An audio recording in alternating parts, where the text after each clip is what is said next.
1 out of 10 really wealthy people do I see their kids come out to be really great well? question. How do you raise your kids I see. in a humble light? So that's entitlement.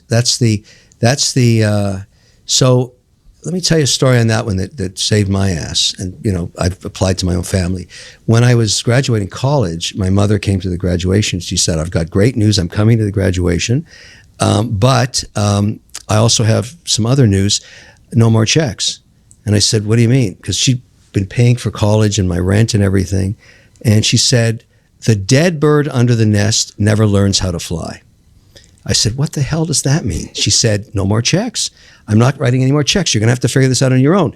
You know, I paid for your education. I paid for you from birth to the last day of college. We're done. And I thought, shit. I mean, because I really had no job or anything. And I had a tough couple of years. I mean, I couldn't even pay the rent. But it worked out and I got motivated. And, you know, obviously I'm pretty happy about the outcome.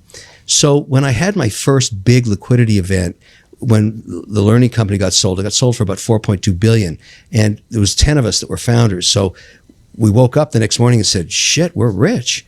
Like, we didn't even think about it. We came back to work and kept going. But when I went over, that was in Cambridge, and I went over to Boston and saw the lawyers and said, look, I want to set up a trust that basically provides for my kids, because they were like 4 and 6 at the time. And it pays for everything for them until they finish college. And then they get nothing. And he said, what the hell is that? I said, well, it's a way that I can provide for them to set them up in life, but not entitle them. I was taking a cue from my mother's strategy, same idea. And I went home that day and I told my wife I was going to do this, and I sat down with my 2 kids and I said, here's how this trust works, and everything's good until, even if I get run over by a truck, you're good till you finish college. And they went, yeah, that's great, Dad. You know, didn't give a shit about it. They were 4 and 6. So I can't believe you sat your 4 and 6-year-old. But I had to disclose what I'd done. Years later, we're still in Boston, and my son is doing really poorly in high school. He is sucking and just not applying himself, and you know, his marks are terrible. And the way to look at high school is it's just like a test to get into college. You got to pass a few things. And so one day he says to me, I'll never forget this conversation. Lynn and I were going out to a movie that night, and he says, hey, Dad, one of my friends was telling me about his trust fund.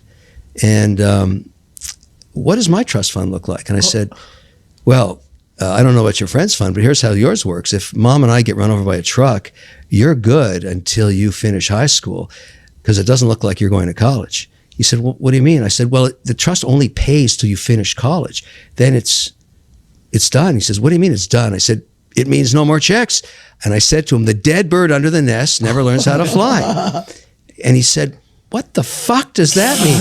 And I said, what it means is you should start thinking about taking advantage of this now, because you're not, and you're not, I don't know what's going to happen to you. You're not even going to finish high school here. And I think at that moment, that the lesson of life, you know, given to me by my mother, he saw the abyss, he saw the darkness, he saw the situation he was in and went, shit, this is bad. And so he knuckled down and he started getting into in what he was into, and he eventually became an electrical engineer. And he was at the top of his class all through, you know, college and right into engineering. And in all these electrical engineering cohorts, they all build a combustion F1 race car and an electric one. And they race them all around the world against each other, because that's how they're learning. If they're interested in electrical engineering, you're building that F1 Formula car. And every year, MIT would win, and because they always built the best car.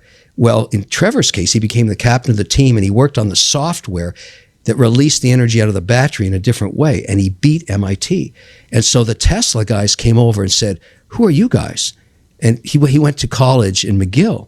He said, we're the McGill team. And he said, you're all hired at Tesla, all of you, the whole team. Wow. That's where he works.